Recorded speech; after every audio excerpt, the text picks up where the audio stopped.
So, taking actions in the ImagCard role-playing game is actually significantly different from a lot of the other stuff we've done so far, but it is a lot more interesting because it's a lot more active.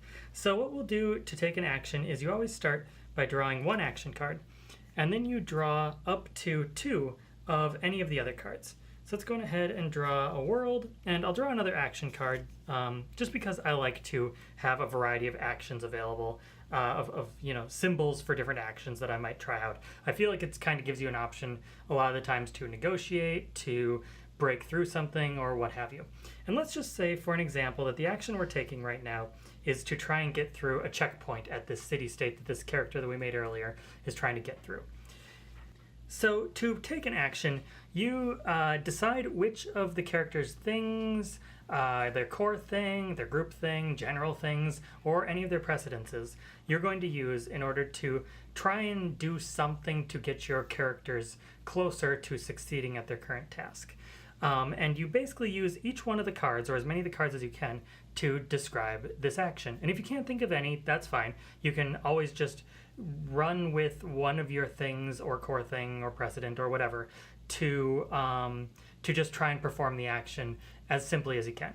Because we're going to be rolling dice for this, and if you can't think of anything, just for taking the action, you roll 1 die. And then you add 1 die per additional card that you can actually use on your action. Now, part of actions is that a lot of times they'll use turns of phrases or just sort of use language to fit the cards in, and that's totally fine. Creativity is completely rewarded in a ImagCard. So let's just say we're going to try and use our parkour. And let's just say that they're going to try and catch a lucky break. In fact, we could even say they can try and catch a break, but I'm not actually going to use that one for that. We'll say that they'll try and catch a lucky break and find an opening in the barricade, in the military barricade, to break through and sort of do some kind of leaping stuff. Essentially try and leap through without anybody really noticing, do some kind of really slidey, really grease man kind of stuff, like you might see in old school heist movies, like the old Ocean's 11 type style movies, where you always have one character who just does this really slidey stuff, really, very much like parkour style stuff to just get through things. And usually that character then ends up on their own for a while, but at least they've made it through and they can do things on the other side of whatever the other characters are trying to get through in order to help the other characters get through after the fact. Maybe once this character's through, they can try and open up the barricade or sabotage something or whatever.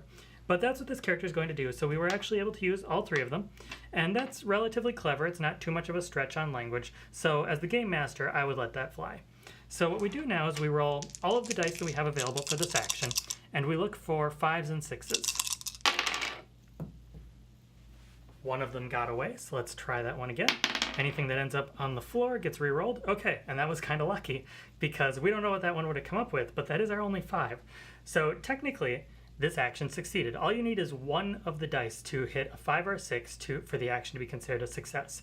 And each additional dice that rolls a 5 or a 6 from there is considered an additional success, with the game master giving out different bonuses or maybe making it easier to get through the situation at hand, the more successes you rolled. So at the very least, they got a 5. So we'll just say that this character managed to watch the patrols a little bit as they're waiting in line to be checked through, to have their DNA keys checked to get into the city state they're trying to get into. And let's just say that the character kind of does, when they see an opening, they seize on it and they just run, and they do this sort of flying leap thing where they just slide right behind the commander, and all of the other officers aren't currently looking, and they just get right through, and they do a roll on the other side of the barricade, and they hide behind something. So it's not an amazing success. They might get caught, something might go wrong still, but they are through, and that's what they were trying to do. If they got more successes, we might say that they managed to roll away into some place where they can really hide. Right now they're just maybe behind a little piece of plywood or something. They're barely hidden. But if they got more successes, we might say that they got all the way through. Maybe they just managed to make a flying leap for it, and they just kept running and nobody noticed, and now they're halfway across the bridge into the city-state or something. But different levels of success can give different levels of of success of the action to the character from the game master. But one is always enough to succeed. So at the very least, this character has succeeded at what they were attempting to do in this exact moment, not much more than that. But the next round, or perhaps when the other characters start taking their actions, they might get more opportunities to become more and more successful at getting through this situation. And eventually, the characters will have enough successes in order to completely get through the current situation and move on to whatever their next obstacle is.